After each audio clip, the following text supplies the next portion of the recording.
Welcome back for part 2 of Apologia, Exploring Creation with Biology, 2nd edition, part 2, Limitations of the Scientific Method. At the end of the previous section, we said that if a theory survives the scientific method and becomes a scientific law, it is reasonably trustworthy. Why did we say reasonably? Aren't all scientific laws completely trustworthy? If a hypothesis survives scientific scrutiny and becomes a theory, and the theory goes through more significant scientific scrutiny and becomes a law, isn't it 100% reliable? No, it is not. You see, in order to test hypotheses and theories, scientists must gather data. In order to gather data, they must perform experiments and make observations. Since these experiments and observations are designed and performed by imperfect humans, the data collected might in fact be flawed. As a result, even though there might be an enormous amount of data supporting a scientific law, if the data are flawed, the law is most likely wrong. In addition, it is simply impossible, even after centuries of experimentation, to test all implications of a scientific law completely. Thus, even though years and years of experimentation exist in support of a scientific law, some clever person somewhere might devise an experiment that produces data which contradict the law. Thus, scientific laws can be demonstrated false when the experiments that support them are shown to be flawed, or when someone finds a new kind of experiment that contradicts the law. Both of these situations occur frequently in the pursuit of science, and they are best studied by example. Scientific laws are constantly being overthrown due to the fact that it is impossible to test them completely. For example, prior to 1938, it was considered scientific law that the coelacanth, a type of fish, was extinct. After all, many fossils of the fish had been uncovered, but no live specimen had ever been found, even after much searching.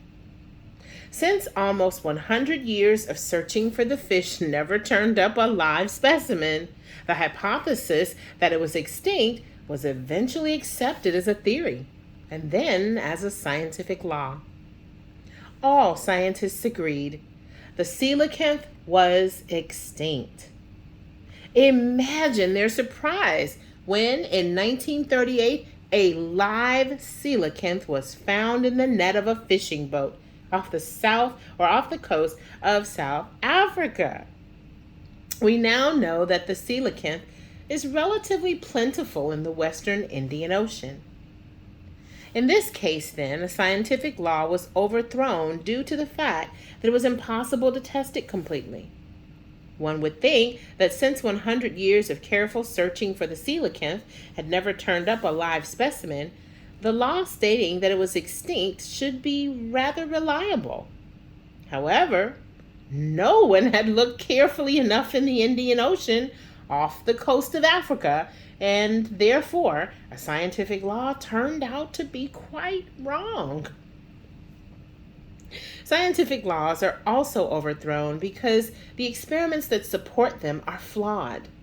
For example, in about 350 BC, the famous Greek philosopher Aristotle observed that if a person left meat out in the open and allowed it to decay, maggots would appear on the meat within a few days. From that observation, he formed the hypothesis that living maggots were formed from non-living meat. We call this idea spontaneous generation. And Aristotle postulated that this is how many life forms originate. He made many other observations that seemed to support his hypothesis. For example, He showed that eels have a similar smell and feel as the slimy ooze at the bottom of rivers. He considered this evidence that eels spontaneously formed from the ooze. As time went on, many more experiments were performed that seemed to support the hypothesis of spontaneous generation. As a result, the hypothesis was quickly accepted as a theory. Of course, the experimentation did not stop there. As late as the mid-1600s, a biologist named Jean-Baptiste van Helmont performed an experiment in which he placed a sweaty shirt and some grains of wheat in a closed wooden box. Every time he performed the experiment, he found at least one mouse gnawing out of the box within 21 days. Think about it. A hypothesis that was formed around 350 BC was quickly accepted as a theory due to the fact that all experiments performed seemed to support it. Experiments continued for a total of 1900 years, and they all seemed to support the theory. As a result of this overwhelming amount of data in support of the theory of spontaneous generation, it became accepted as a scientific law. About that same time, however, Francesco Redi, an Italian physician, questioned the law of spontaneous generation. Despite the fact that this law was universally accepted by the scientists of his day, and despite the fact that his fellow scientists laughed at him for not believing in the law, Redi challenged it. He argued that Helmont could not tell whether the mice that supposedly formed from a sweaty shirt and wheat grains had gnawed into the box or out of the box. He said that in order to really test this law, you would have to completely isolate the materials from the surroundings. That way, any life forms that appeared would have definitely come from the materials and not from the surroundings. He performed experiments in which he put several different types of meat in sealed jars and left them to decay. No maggots appeared on the meat. He claimed that this showed that maggots appear on the meat not because they're formed by the meat, but instead because they get on the meat. Of course, scientists of his day said that by sealing the jars, Redi was cutting off the air supply, which would stop the maggots from forming. Thus, Redi redesigned his experiment. Instead of sealing the jars, he covered them with a fine netting. The netting was fine enough to keep insects out, but allow air in. Still, no maggots formed on the meat, even long after it was decayed. What these experiments showed was that the previous experiments, which purportedly demonstrated that maggots could form from decaying meat, were simply flawed. If one were to adequately isolate the meat from the surroundings, maggots would never form. These experiments sent shock waves throughout the scientific community. A scientific law, one which had been supported by nearly 1900 years of experiments, was wrong. Of course, many scientists were simply unwilling to accept this. Yes, they agreed perhaps maggots did not come from decaying meat, but surely there were some types of organisms that could spontaneously generate from non-living things. In the 1670s, some scientists thought that Anton van Leeuwenhoek had found such organisms. He had fashioned his own microscope and had used it to study water. As a result, he discovered the world of microorganisms. Microorganisms, living creatures that are too small to see with the naked eye.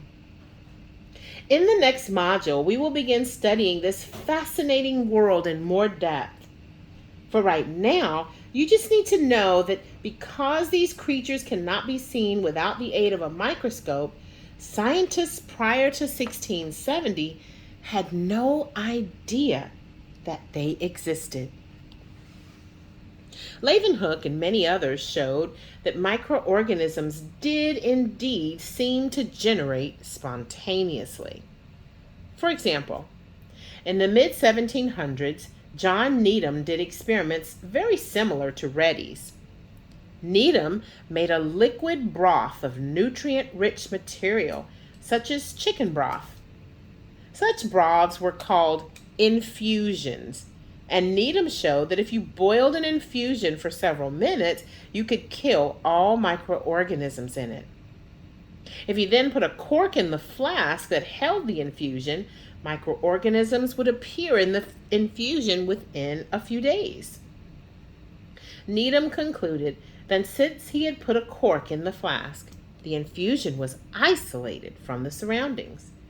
These experiments were hailed as support for the beleaguered law of spontaneous generation.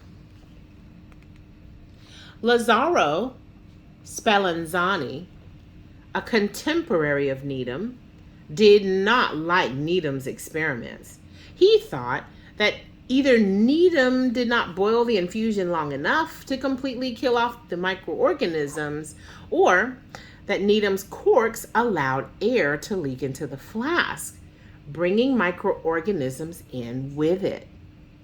Spallanzani repeated Needham's experiments, but he boiled the infusions for a long time and sealed the flasks by actually melting their openings shut. That made a truly airtight seal. In these experiments, no microorganisms formed. Of course, those who still held to the law of spontaneous generation argued that, once again, without air, nothing could live. Thus, by completely sealing the flask before the infusion was boiled, Spallanzani cut off the process of spontaneous generation. In 1859, however, the great scientist Louis Pasteur finally demonstrated that even microorganisms cannot spontaneously generate. In his experiments, illustrated in figure 1.4, Pasteur stored the infusion in a flask that had a curved neck. The curved neck allowed air to reach the infusion, but because microorganisms are heavier than air, any microorganisms present would be trapped at the bottom of the curve. When Pasteur repeated Needham's experiments in the curved flask, no microorganisms appeared. In a final blow, Pasteur even showed that if you tip the flask once to allow any microorganisms that might be trapped to fall into the infusion, microorganisms would appear in the infusion. Thus, Pasteur showed that even microorganisms cannot spontaneously generate. The point of this rather long discussion is simple. Even though a scientific law seems to be supported by hundreds of years of experiments, it might still be wrong because those experiments might be flawed. All of the experiments that were used to support the law of spontaneous generation were flawed. The scientists who conducted the experiments did not adequately isolate them from the surroundings. Thus, the life forms that the scientists thought were being formed from non-living substances were, in fact, simply finding their way into the experiment. These two discussions, then, show the limits of science and the scientific method. First, even scientific laws are not 100% reliable. Most likely, some of the things that you learn in this book will someday be proven to be wrong. That is the nature of science. Because it is impossible to fully test a scientific law, and because laws are tested by experiments that might be flawed, scientific laws are not necessarily true. They represent the best conclusions that science has to offer. But they're nevertheless not completely reliable. Of course, if you're working with something that is a theory, it is even less reliable. Thus, putting too much faith in scientific laws or theories will end up getting you in trouble, because some of the laws and many of the theories that we treasure in science today will eventually be shown to be wrong.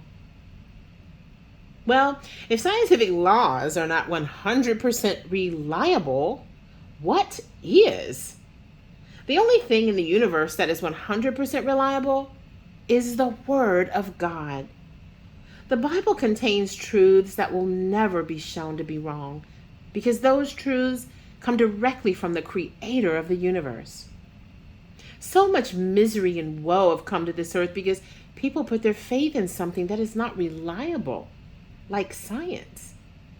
In the end, they are spiritually deprived because what they believe is, to one extent or another, wrong.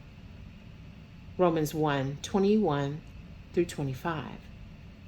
Those who put their faith in the Bible, however, are not disappointed because it is never wrong. If science isn't 100% reliable, why study it? The answer to that is quite simple. There are many interesting facts and much useful information not contained in the Bible. It is worthwhile to find out about these things. Even though we will probably make many mistakes along the way, finding out about these interesting and useful things will help us live better lives. Because of the advances made in science, wonderful technology like vaccines, the television, and the computer exist. Thus, there is nothing wrong with science. In fact, it is even a means by which we can celebrate the awesomeness of God. When we learn how well the world and its organisms are designed, we can better appreciate the gift that God has given to us in His creation. The problem occurs when certain people who are enamored with science end up putting too much faith in it. As a pursuit of flawed human beings, science will always be flawed. Because the Bible was inspired by one who is perfect, the Bible is perfect. As long as we keep this simple fact in mind, our study of science will be very rewarding. Spontaneous generation. The faithful still cling to it. After that long story, it might surprise you to learn that there are many scientists who still believe in spontaneous generation. Now, of course, there's no way that they can argue with the conclusions of Pasteur's experiments. So they did not believe that microorganisms can spring from non-living substances. Nevertheless, they still do believe that life can spring from non-life. These scientists believe in a theory known as abiogenesis.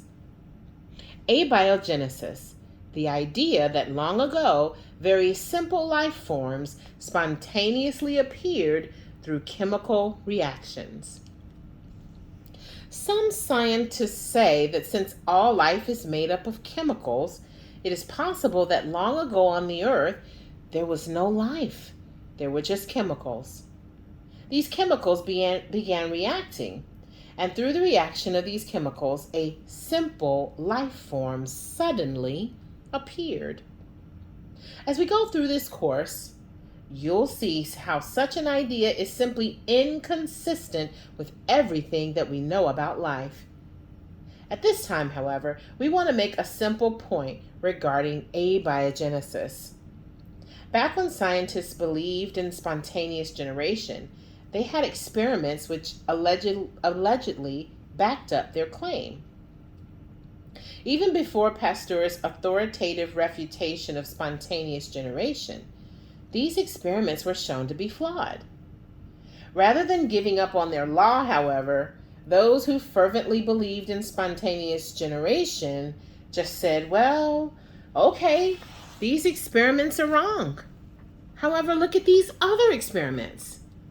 Although we now know that life forms which we see with our eyes cannot spontaneously generate, microorganisms can.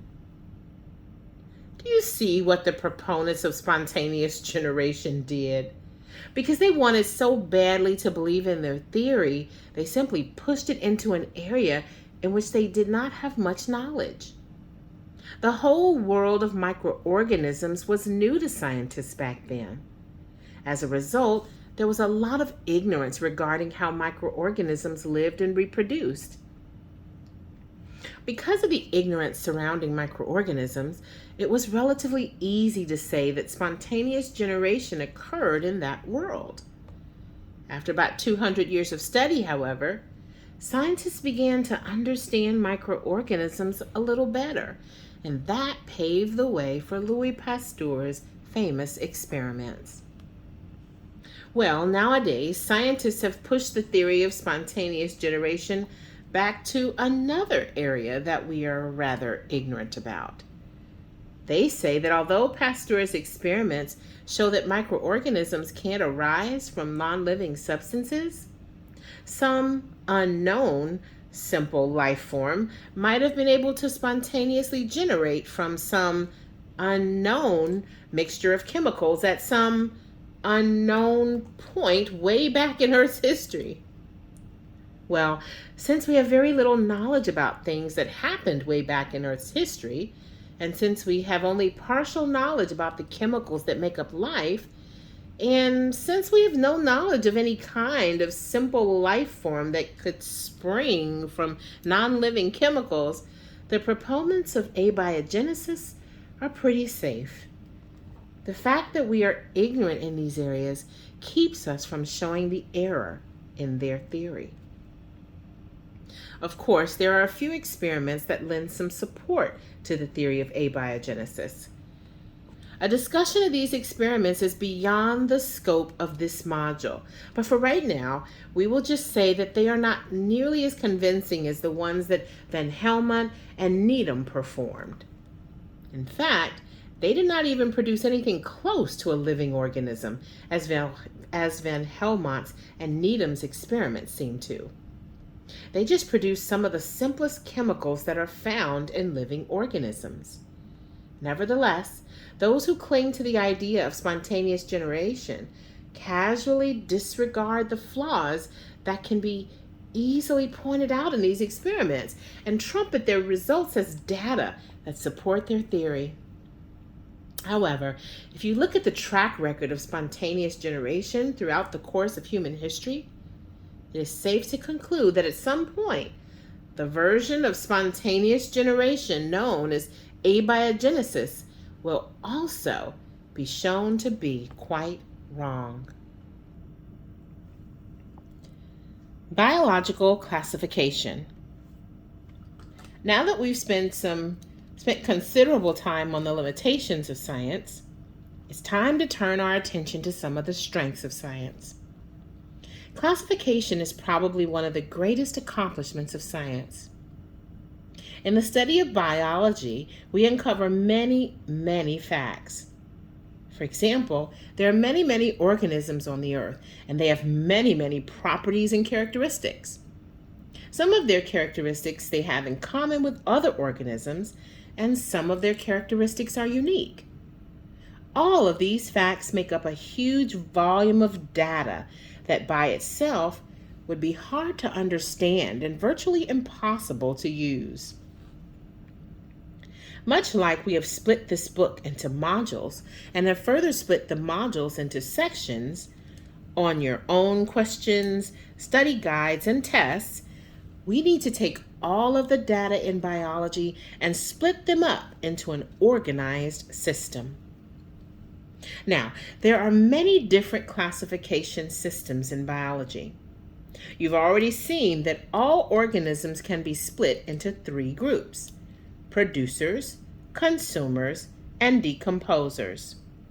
You've also seen that we can split most consumers into herbivores, carnivores, and omnivores. Those classification systems were rather simple. They took many, many different organisms and lumped them into only a few groups. But now we need to get more detailed. We need to learn a classification system that takes all organisms and splits them into several groups. The number of groups that we split the organisms into must be large enough so that we're not grouping incredibly different organisms into the same group. At the same time, however, there cannot be too many groups because the classification system must make the data easier to understand than they were originally. With too many groups, the classification system becomes almost as complex as the data themselves. The classification system that we will use most frequently is multi-level. It starts by splitting up all organisms into 5 different groups known as kingdoms. The organisms within each kingdom can then be further divided into different groups called phyla, the singular of which is phylum. Each phylum can be further divided into classes, which can be further divided into orders. Within an order, organisms can be divided into families, which can be further divided into genera, the singular of which is genus, which can finally be broken down into species. This multi-level, often called hierarchical, classification scheme is summarized in the figure below. The specific classification of a bald eagle is given in parentheses so that you can see how the classification scheme is used for a particular organism. To make sure that you can remember the names and orders of this classification system, you can use the following mnemonic. King Philip cried out, "For goodness sake!" Since the first letter of each word in this sentence can stand for a group in our classification system, you can use it to remember the order in which we place these groups. It is important to note that the classification of organisms is so complicated that we often split these groups into subgroups. Thus, do not be confused if you run across a term like subphylum. A subphylum is simply used to split organisms in a phylum into smaller groups before they are split into classes. There are also subclasses, suborders, and subfamilies. Another issue to remember is that some classification schemes use division instead of phylum for certain kingdoms. Although we will not do that, you need to be aware that others might. Now that we know the groups and their respective orders, it's time to see how we use this system to classify organisms in nature. As we mentioned before, we generally split all of the organisms in nature into 5 separate kingdoms. The names of these kingdoms are Monera, Protista, Fungi, Plantae, and Animalia. The proper names of all our classification groups are Latin, and when we use those names, we capitalize them to emphasize that these are the proper classification names. How do we know what organisms go into what kingdom? Well, we group organisms together based on similar characteristics. Since the first step in classification deals with placing organisms in kingdoms, the common characteristics that organisms in the same kingdom share are pretty basic. You'll learn about that in the next section. Characteristics used to separate organisms into kingdoms. The first and most basic distinction that we make between organisms is based on the number and type of cells that the organism has. Now, you've probably learned a few things about cells from your earlier studies in science. You probably learned that all living creatures are made up of at least one cell, and that cells are the basic building blocks of life. We will be making a detailed study of cells throughout the next few modules. So for right now, we don't want to spend a lot of time on them. The only thing that we want to concentrate on right now is the fact that cells come in two basic types: prokaryotic and eukaryotic. Prokaryotic cell, a cell that has no distinct membrane-bounded organelles. Eukaryotic cell, a cell with distinct membrane-bounded organelles. Now, of course, these definitions mean nothing unless you know what organelles are and what membrane-bounded means. In order to live, a cell must perform certain functions. As two of our criteria for life say,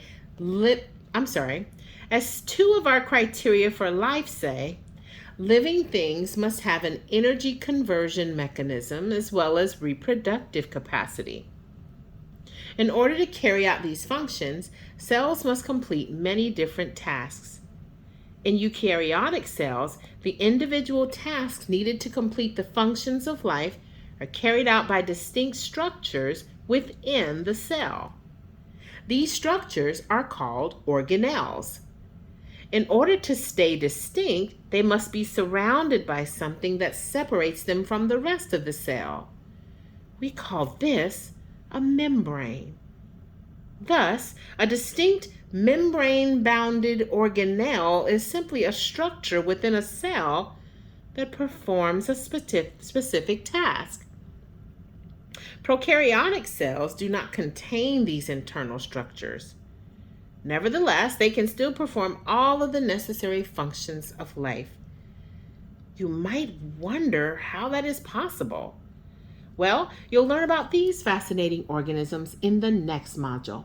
For right now, just familiarize yourself with the distinction between prokaryotic and eukaryotic cells with the figure below. Now that we know the distinction between these two basic cell types, we can finally discuss how to split organisms into the 5 different kingdoms. Kingdom Monera contains all organisms that are composed of either one prokaryotic cell or a simple association of prokaryotic cells. What do we mean when we say a simple association of cells? Well, if cells work together in order to complete the tasks necessary for life, they can do so in one of 2 ways. They can either be highly specialized, each taking on a specific set of tasks needed for the organism to survive, or they can simply work together as a group, each performing essentially the same tasks, but doing so as a group. The cells in a person, for example, work together in the first way. The cells that make up your eyes specialize in the detection of light and the transmission of light-induced information to your brain, while red blood cells specialize in transporting oxygen to other cells. These cells perform different functions, each of which is necessary for the support of life. Blue-green algae, also known as cyanobacteria, however, simply group themselves together in chains. The cells in the chain are usually bound together by mucus, but they each do essentially the same task. They simply find strength and survivability in numbers. This is an example of a simple association of cells. Blue-green algae and bacteria are both members of Kingdom Monera. The next kingdom is called Protista. It contains those organisms that are composed of only one eukaryotic cell, or a simple